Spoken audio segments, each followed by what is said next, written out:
So I was actually talking to my oldest daughter last night, and she was telling me, I was telling her about a story about me driving and me getting terminated. And so she was saying, well, you should tell that story on YouTube.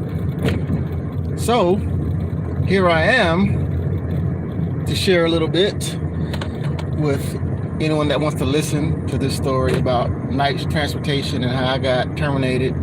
But sometimes when things happen to you, you think it's the worst. But God has a plan, and sometimes God sends people, well, maybe not people. God sends his angels to be a blessing and to speak life into you. So, well, for those who don't know, I have a classic license, CDL license, blah blah blah. I don't get to go through all that. I drive. But back in February of 19, I got hired to drive with Night in their Squire program, and so I was actually working, but I didn't, the flight and everything, and then you had to have a room, boy. You had to pay for your own hotel room, which back then, but they told me that, but when I got there, I found out that some of my classmates had gotten people had paid for them to stay. The company had paid for them to stay. So that was a BS, bogus tale that they told me. That wasn't true.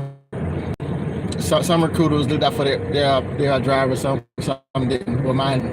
But once they found out, because I said this before in one of my other videos, I actually slept in the terminal first couple of days, and when they found out what I was doing, when some of the staff found out that I was sleeping in the terminal, I didn't have a room. They actually got me someplace to stay. But first they give you 2 chances to pass it in the Squire program. They pay you a certain amount of money every week, and they give you 2 chances. They give you a couple of days to learn the pre-trip. Now the pre-trip, they do the driving portion of the test. They give you a chance they train you to drive. They train you to drive anyway, but they prep you for the test. They prep you for the test, kind of getting excited. Maybe it's Munster that is drunk. But anyhow, they prep you for the test, for the driving test. And so the first time I took the pre-trip test, I failed it. It's a lot of verbs you got to learn, and so it's not lack of sleep. That's not an excuse, but I failed the test the first time, and so I had another chance to take the test. I passed the test, and then the driving portion of the test is driving around, and I came into they have two routes that they take for you when you taking the test with Night. They had 2 routes that they take you during the test. And so I was talking to one of my classmates that test the same day. I was hoping that I didn't get the route where they go around the curve, and that curve is kind of hard. If you hit it, you automatically fail the test. So that's what happened with me. Going around that curve, I thought I had it, and I actually hit it, and that was it. I said, well, can you because some trainers, they'll ignore that, they'll let that go, but it was like, nah, I can't do that. I'm not gonna do that. I said, okay. So that was it for me. I had to pack my bags and head back to South Florida. So needless to say I already felt bad, but I felt more like heartbroken and hurt behind failing the test, because my mom is an older woman, and she gets Social Security, and she had actually borrowed money on Social Security to help me get through school. Not to get through school, but get through the training and get a job. So she had pretty much bet on me that I would pass the test and get in trucking school, and I risk her money. So she said if you go, once you get paid, start getting paid, then you can put the money back. You got a month to do it. You get a month, like borrow the money, you get a month to pay it back. And so when I failed, and I got sent back home. I was hurt. Not because I can care less about me, more about her sacrifices she made for me. So I felt bad about that, and I came home. I was going my way home. On my way home, and I stopped in. You're on the bus. You stop different places, and so I stopped. I stopped in Louisiana, and so when you're waiting on the bus, certain times you have to change over and everything. So I was, they called for us to get on the bus, and a lady came up to me, and she was just like, everything, told me everything's gonna be all right. I'm like, I don't really know you. I don't really know you, and I didn't really want to hear from anybody about anything. But you say you're gonna be all right. Say you're loved and you're blessed, and everything's gonna be all right. And I say okay. I don't know if you know what I'm going through or not, but I say well, thank you. And I said okay.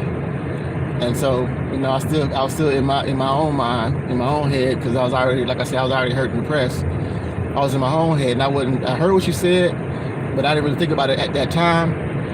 And then so we got on the bus, and we went to Mobile. We drove for a little while and went to Mobile. And we got off again in Mobile. And so we got off in Mobile.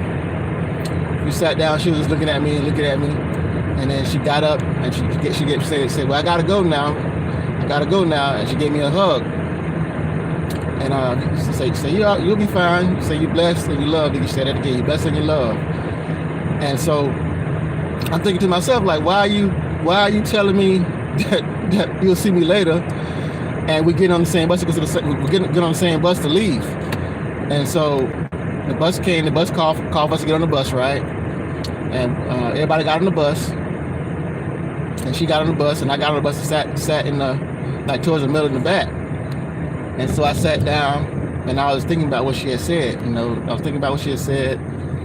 And we got a little ways down. We got a little ways down the road. We had been around for a while, and so we hadn't stopped anywhere. And so I thought about her and thought about what she had said, and I got up. To thank her and tell her thank you and talk to her a little bit, and she wasn't on the bus anymore. So I don't know what your belief is, or what you believe in, or you believe in God, or you believe in spirits, or whatever you believe in. But I know for a fact that I could say that I was smoking or high or something, but I don't do drugs. I drink a little bit, and I wasn't drinking, and so I don't do no drugs at all.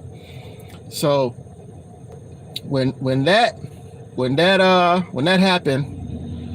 happened, I knew everything was gonna be all right. There wasn't a doubt in my mind that things were gonna be fine. Regardless of what happens, regardless of what happens in your life, know that there is a God, and if you believe, and if you have faith, things will work out for you. And here we are, some almost 3 years later, and guess what I'm doing? I'm driving. So my mama bet on me and she won. Her bet won. She didn't lose. So I ended up getting a job and working and paying that money back. And I can't thank my mom enough for the sacrifice she made for me, because I appreciate it. And her doing that wasn't in vain. So, like I said before, know that there's a God. Whether I don't care. I'm telling you what I believe in, and you can take it how you want to take it. I know some people don't believe in God, some people believe in other things, but I know for a fact that it happened for me. I don't know if you have seen or have anything happen for you on your end, but as far as I'm concerned, I know there is a God, and He's in the blessing business. So I figured I'd come on and share that. I didn't want to get that emotional about it, but it is, it's like, thank God for my mom. Thank God for my mom. And I really appreciate her. Appreciate her sacrifice she made, what she did. So anyhow, you be safe. You be blessed. I hope you enjoyed the story about night transportation and about how, things work out. things work out for you regardless of what you believe in. And I mean, not what you believe in, but if you have faith, the size of mustard seed is not that big. It's real small. If you have that much faith and you believe that it'll happen for you. So anyhow, be safe, be blessed. Like I always say, don't forget to tell somebody you love them, because you never know when you're gonna go. You never know when they're gonna go. So you be safe, you be blessed, and I'm out. Peace.